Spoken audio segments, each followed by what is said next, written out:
All right, we're going to talk about something that has completely reshaped conflicts throughout history and is now literally defining the battlefields of the 21st century. It's called asymmetrical warfare. And today, we're going to draw a straight line from old-school booby traps all the way to the drones filling the skies right now. I want you to just picture it. Every single month, tens of thousands of cheap, often 3D printed drones are taking flight. Now, we are not talking about multi-million-dollar predators here. We're talking about devices that can be built in a workshop, but that can deliver a devastating punch. This, right here, is the new reality of war. And this all raises a really fascinating question, doesn't it? Is this incredible swarm of technology a complete revolution in how wars are fought? Or is it just the latest chapter in a story that's been playing out for centuries? Well, let's find out. To answer that, we first have to wind the clock way back. We've got to look at the original playbook for asymmetrical warfare. You know, the core strategies that have always been used by the underdog. So what are we talking about exactly? Well, asymmetrical warfare is basically when a weaker force knows it can't match a stronger enemy tank for tank or plane for plane. That's a losing fight. So instead, they use what they do have: improvisation, surprise, and psychology to hit the bigger power where it hurts most. This quote is just so powerful. It comes from Algeria's National Liberation Front, or the FLN, during the Battle of Algiers. And it reveals a crucial insight. For them, it was never about the body count. The real goal was psychological. It was about creating fear and uncertainty that went way beyond the physical damage of any single attack. This was warfare aimed directly at the mind. And this is a brilliant illustration of that improvisational principle. You're looking at a diagram from a Viet Cong manual.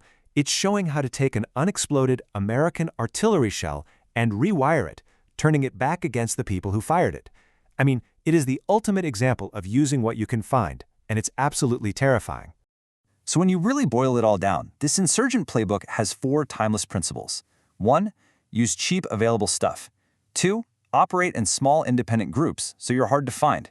3. Make the psychological impact your top priority. And 4, the most clever part, turn the enemy's own strength right back against them.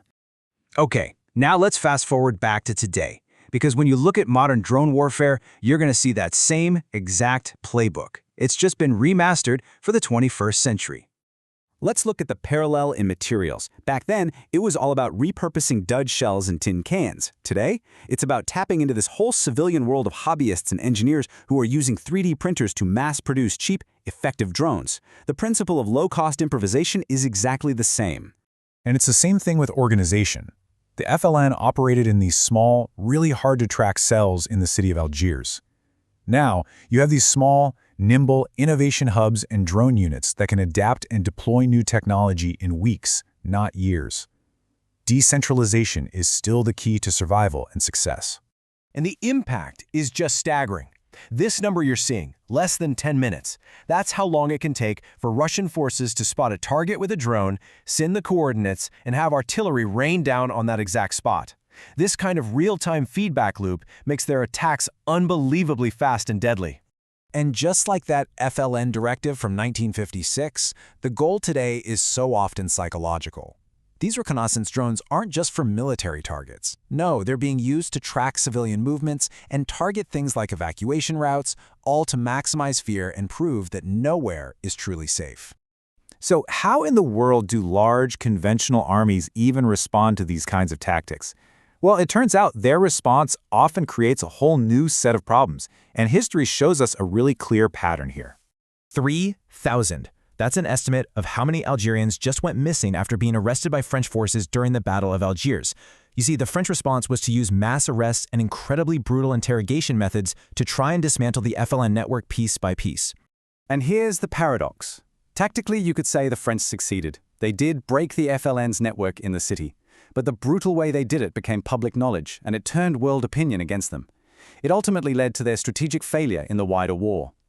So, yeah, they won the battle, but it cost them dearly.